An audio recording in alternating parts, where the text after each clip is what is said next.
A minha saudação é com a graça e com a paz do nosso Senhor e Salvador Jesus Cristo. Amém? Glória a Deus.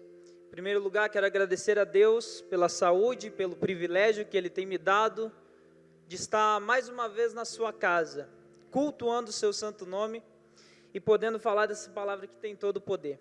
Agradecer aos pastores da mesa, ao nosso pastor presidente, pastor Wagner Medina, pastora Nádia. Eu amo muito vocês e muito obrigado por confirmar. É impossível sair com incertezas agora, né? 2 vezes fui chamado para ser consagrado como pastor, então não tem como ter dúvidas mais. Também todos os outros componentes da mesa, em especial meu sacerdote, meu pai, pastor Daniel, enfim, todos os amigos. Se eu fosse saudar amigo por amigo aqui, eu ficaria o meu tempo e gastaria o dia todo aqui saudando, porque eu tenho muitos amigos aqui. Mas a minha palavra é de gratidão e dizer que eu amo todos vocês.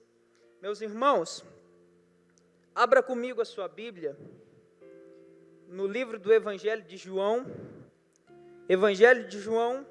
capítulo 19 e o verso 38. João 19, 38. Aleluia. Glorificado é o nome de Jesus. João 19, 38, os amados acharam, e assim a palavra nos diz. Depois disso, José de Arimateia, o que era discípulo de Jesus, mas oculto por medo dos judeus, rogou a Pilatos que lhe permitisse tirar o corpo de Jesus. E Pilatos permitiu. Então foi e tirou o corpo de Jesus. E foi também Nicodemos, aquele anteriormente que se dirigia de noite a Jesus, levando quase 100 arratés de um composto de mirra e aloés. Tomaram, pois, o corpo de Jesus e os envolveram em lençóis com as especiarias, como era costume dos judeus na preparação do sepulcro. Meus queridos irmãos, pastores, amada e santa igreja do Senhor, o ambiente aqui estava preparado, a cena estava preparada, a mesa estava posta. Jesus já tinha enviado os seus discípulos para pedir emprestado o cenáculo. Enfim, a ceia está pronta, o ambiente está pronto. João capítulo de número 13 vai dizer que Jesus vai falar o seguinte: e eu darei o bocado para o traidor, e eu darei o pão molhado para aquele que vai me trair. Eu brinco na nossa igreja, na Assembleia de Deus do Names em Carazinho, que o interessante é nós desconstruirmos aquela imagem de Da Vinci, que mostrava uma mesa tranquila, porque o ambiente não era de tranquilidade, o ambiente era totalmente tumultuoso. Imagine só agora João bonitinho, deitado no peito de Jesus, e Pedro que fazia mímicas perguntando: quem será o traidor? Será que sou eu o traidor? Será que é você o traidor? João, você está mais perto. Quem será o traidor? Qual de vocês que vai trair? Quem será o traidor? E é nesse momento que Jesus cega todos, de modo que o traidor se manifesta. Jesus, ele vai dar o bocado para Judas, e ninguém vê Judas saindo naquele momento. Alguns veem e vão achar que Judas foi comprar alguma coisa, porque Judas tinha algumas moedas. Judas sai para trair Jesus e vai vender Jesus a preço de escravo, porque para Judas Jesus era um escravo, que não cumpriu as suas expectativas. Então agora ele vai abandonar Jesus. Jesus, ele é abandonado, Jesus é traído. Enquanto ele é traído, Jesus canta o hino com os seus discípulos. Judas está traindo Jesus e Jesus está cantando o hino. Só que interessante é que aquela ceia era o corpo e o sangue de Jesus. Aquele pão era o corpo de Jesus, mas agora Judas dá mais valor a moedas do que ao corpo. Mas agora vai entrar em cena 2 outros personagens. Depois de Jesus sair da cena, nós sabemos que ele vai para o Getsêmani, vai orar 3 vezes, vai dar uma bronca em Pedro e nos discípulos. A turba enfurecida vai chegar com Judas, Judas vai dar um beijo em Jesus. Jesus vai para os julgamentos, ele vai ser condenado à crucificação, quando os judeus escolhem ele ao invés de Barrabás. Ele carrega a cruz em meado do trajeto. Um homem vai ajudar ele a carregar a cruz. E agora Jesus ele é crucificado junto com 2 malfeitores. Jesus vai dizer: Eli, Eli, lama sabachthani, Deus meu, por que me desamparastes? Jesus agora vai dizer: está pago, tetelestai, está consumado. E Jesus vai morrer. Nós conhecemos muito bem a história. E depois de tudo isso acontecer, esses personagens vão entrar em cena. José de Arimateia, ele vai chegar em Pilatos e vai dizer: me dê o corpo. O texto vai dizer que José de Arimateia era um discípulo escondido. É um discípulo que não aparece nas multiplicações, mas é um discípulo que aparece na crucificação. Junto com Nicodemos, que era outro discípulo escondido. E eles vão pedir o corpo de Jesus, pois todos nós sabemos que o corpo de Jesus seria jogado em uma vala. Mas eles vão pedir o corpo de Jesus.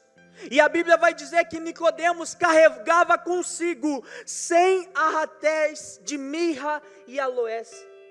Lembram de Maria que vai levar um arratel que era muito valioso? Imagine só, 100 arratéis de mirra e aloés. William Buckler vai dizer que aqueles 100 arratéis equivaliam 30 mil denários. 30 mil denários, cada denário vale um dia de trabalho, ou seja, era equivalente a quase 100 anos de trabalho. José aparece na cruz uma vez só, mas está carregando mais do que todos os outros discípulos. Está carregando mais do que todos os outros discípulos. Sabe o que José vai fazer agora? Ele vai se envolver com o corpo de Jesus.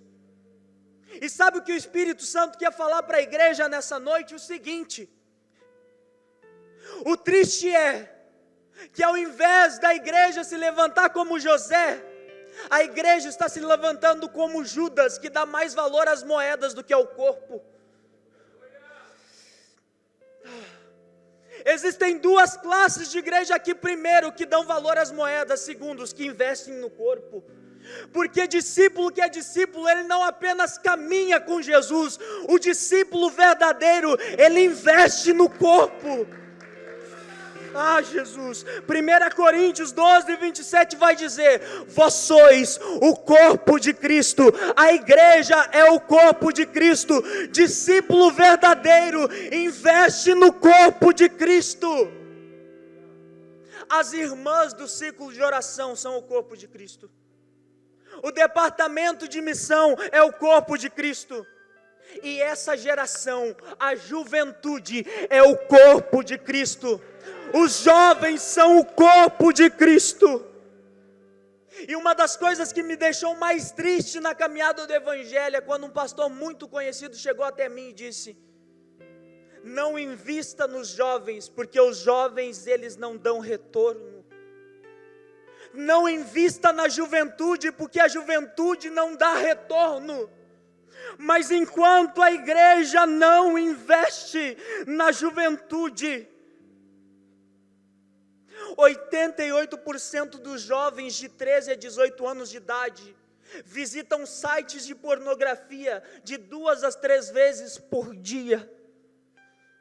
Enquanto a igreja não investe nessa geração, cresce cerca de 50% anualmente o número de jovens de 13 a 18 anos viciados em drogas no Brasil. Enquanto a igreja não investe na juventude, a segunda maior causa da morte de jovens de 13 a 24 anos no Brasil é o suicídio. Enquanto a igreja não investe na juventude, cresce monstruosamente o número de abortos clandestinos na juventude. Enquanto a igreja não investe na juventude, os youtubers estão invadindo com ideologias podres e nojentas, porque a igreja não investe na juventude. eu estou encerrando aqui. Eu tive um conflito comigo mesmo quando eu fui visitar o trabalho do pastor Josequiel. Eu tenho 20 anos de idade, igreja. E quando a gente foi evangelizar no planeta Atlântida, eu me senti velho porque eu via jovens de 13, 14 anos usando drogas, bêbados, quase caindo nas ruas. Sabe o que é isso? Porque a igreja vê que não dá lucro à juventude, estão interessados nas moedas. Mas esse tempo mudou, nós estamos interessados em investir no corpo.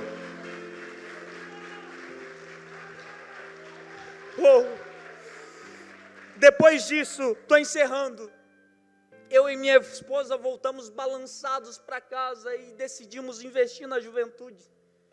E criamos um grupo de discipulado chamado Tendas.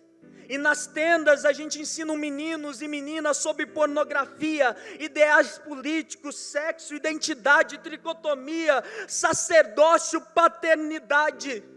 E além disso, nós incluímos os jovens no serviço da igreja. O maior número de obreiros da nossa igreja hoje é composto de jovens que trabalham. Sabe por quê? Porque nós investimos na juventude. E para encerrar, eu tenho uma palavra profética. Eu profetizo uma geração santa sobre a igreja de vocês. Eu profetizo nesse exato momento jovens obreiros de caráter ilibado.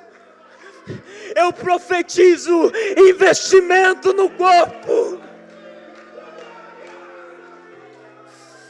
Oh, Shekandarala.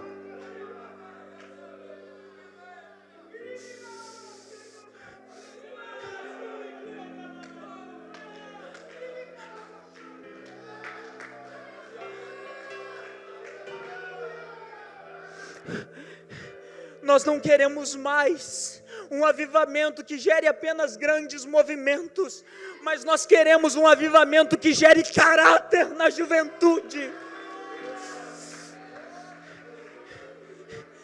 Faça o evangelho invadir as escolas, as faculdades, e o mundo será ganho para Jesus. Eu creio na minha geração. Eu creio na minha geração. Eu creio no meu tempo. Então invista tempo na juventude. Invista valores na juventude. Invista na juventude. Em o nome de Jesus. Que Deus abençoe.